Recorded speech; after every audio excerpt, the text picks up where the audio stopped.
Hi and welcome to this video. So today I have put this video is strictly for women with mum tums.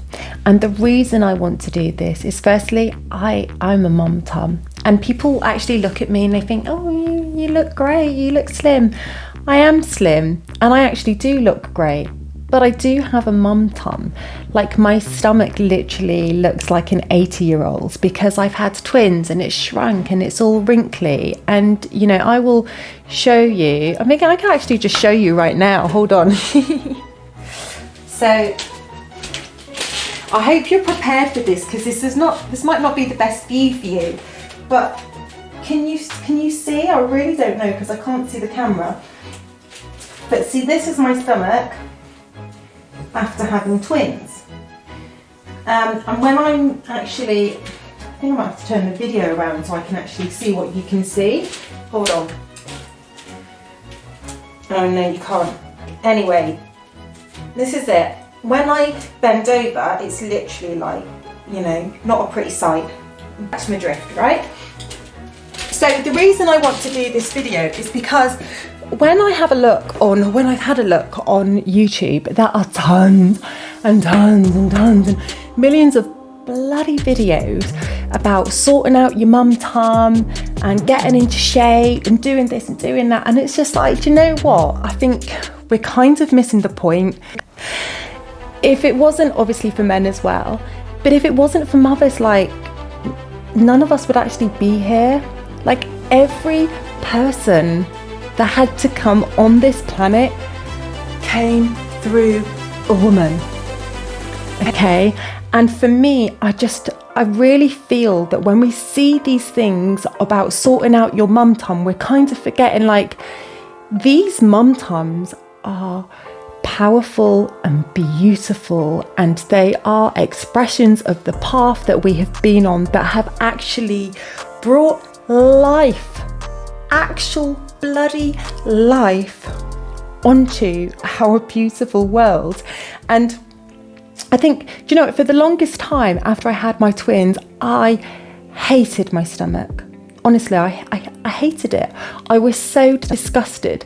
And I didn't even realise that I felt this until I was talking to a friend, a male friend over the phone. And I was saying to him that I felt that like, oh, you know, if I'm on top of somebody, they're going to be disgusted. They're not going to want to have sex with me. And then I started crying because I realised, oh my God, how the hell can I know what somebody else is thinking? That is what I think. That is what I think about my body. And that made me feel really sad. So then I actually went on this journey, because if anybody like that just knows me, like surgery for me is just not the answer, because I don't know, it just does, it felt like the problem is here and not here. You know, we come into this world and we're not thinking like, oh my God, my thighs are really thick and I got chaps around the back of my knees and oh no, this nappy's really tight on me and I don't look good. We don't think any of that, because what happens is all of the bullshit and rubbish that we see, or that we've seen on the television, on the music videos, on the cover of the magazines, they've actually told us what is beautiful. And then we've then start to believe that, oh yeah, this is what's beautiful. And then we start to compare ourselves to that and think, oh no, I'm not beautiful, I'm not perfect, I'm not good the way we are. And just a quick tangent for anybody that doesn't know, like beauty is such a cultural thing, because, and it's all about money. So let's say, for example, you go to Africa. Those cultures, big is seen as beautiful. It's seen that, oh, you've got more money because you can afford to eat. And that's what's beautiful. In the UK, it was like, oh, when people are tanned, that was seen as beautiful because then you had money to go away on holiday. In certain countries, I can't remember which ones, but there's some where darker skin was not seen as attractive because that meant that you had to work outside because you didn't have a good job, so you didn't have a lot of money. And then there's other countries where like darker skin is seen as more attractive because again it shows that you've got money where you can go off on holiday and stuff like that. So it's all comes down to money, and it's absolutely crazy.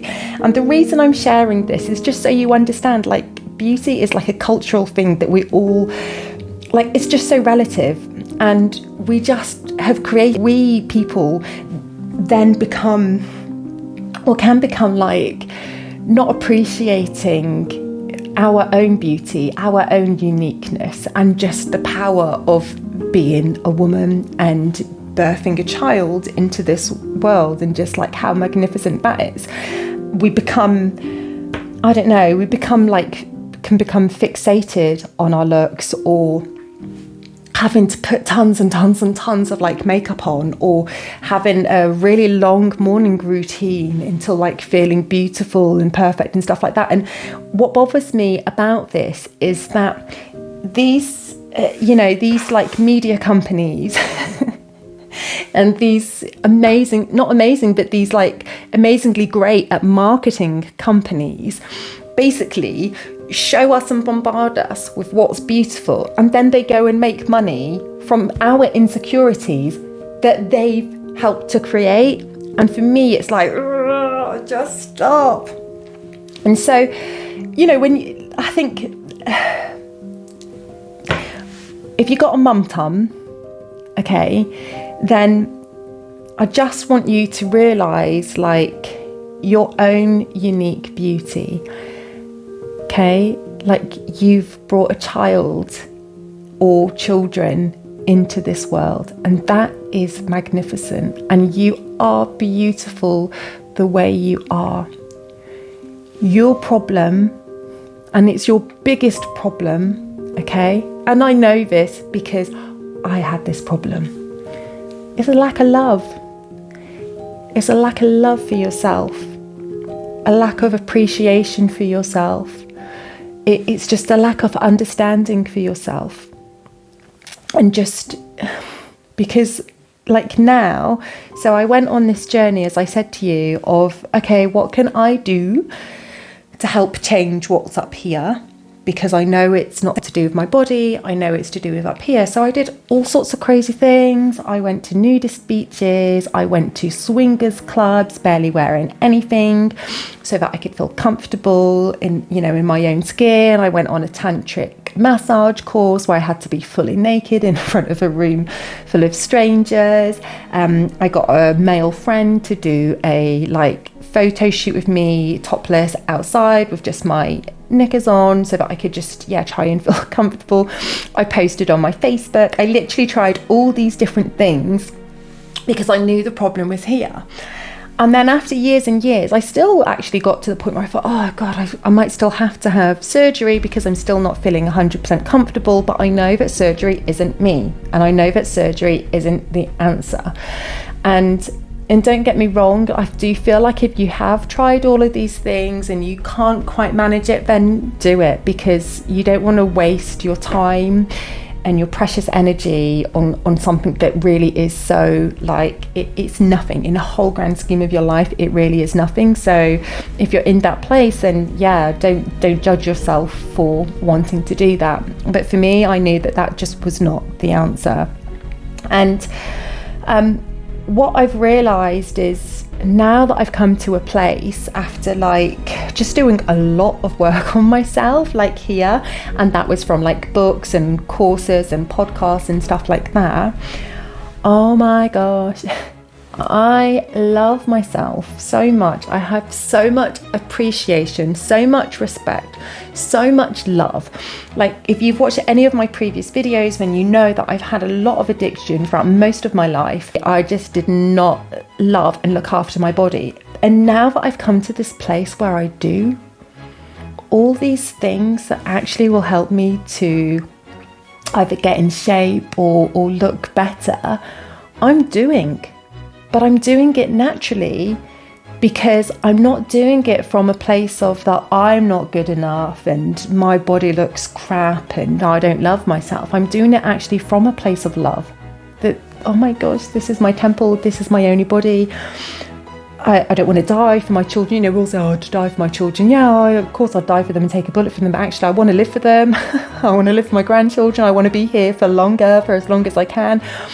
And so the energy behind the doing these things is from a place of love, is from a place of acceptance. It's from a place of like worship, but not in like a big-headed way, but just a place of worship for respect that everything that I've put my body through, and that it's still here and healthy for me, and now wanting to give back to it. And for me, I think that that is just from such a healthier place. And because only from what I've heard from other people is you can have these issues and you can do, you know, the weight loss and you can do all of this, but actually the core issue of what got you there in the first place, it might just shift onto something else, because actually the problem is not how you look, the problem is how you feel on the inside, and then like literally the outside is just a manifestation of that. And what I realised in the past when I've been on, like I went to this beautiful like Sacred Sisters festival, absolutely wonderful and beautiful. If you have never heard of it, it's like women empowering women, and it's just so beautiful, raising each other up. And what I realised in that space, when there were some women walking naked, some topless, all different sizes, completely different sizes and shapes, and what I realised there was, oh, it's not what a woman looks like that's attractive, it's her confidence, how she holds herself, how she walks, how she shows up, you know. And just to show you simply, like if I'm walking around like this, you know, versus walking around like, it's a difference. And it's the confidence, it's the love, the respect, the honouring, and that's what shines out and other people see. So if you're watching this video and you've got this far, and if you identify with having a mum tum, firstly, give thanks. Give thanks to your body, you know, and just honour it for like how amazing it is, and what it's done, and what it's been through, and where it's got you, and what it's birthed into this beautiful world of ours. Give thanks for that. Give gratitude for that. And maybe just start there, you know, just start there. And then you can just build up from looking in the mirror naked, and just letting yourself know, what do you love about yourself today? What part of your body, even if it's just your hands or your feet, start there, okay? And because again, the problem is not out here, it's in here, it's in our hearts, and it's in our minds. So anyway, I'm going to leave the video there. If you think there's any encouraging words that you have that you can share with other women about where you are on your path, or anything at all, then please leave it in the comments, because I do think for us women, like all that when I was younger, you know, like how women can like be bitchy behind each other's back and stuff like that, I think those days are gone, and now it's time for us women to help raise each other up and have each other's back and keep empowering each other. And not because we're better than men, nor are men better than us, but because we are worthy. We are all worthy. All right, gonna leave it there. So much love and blessings. So much love and blessings. All right, bye.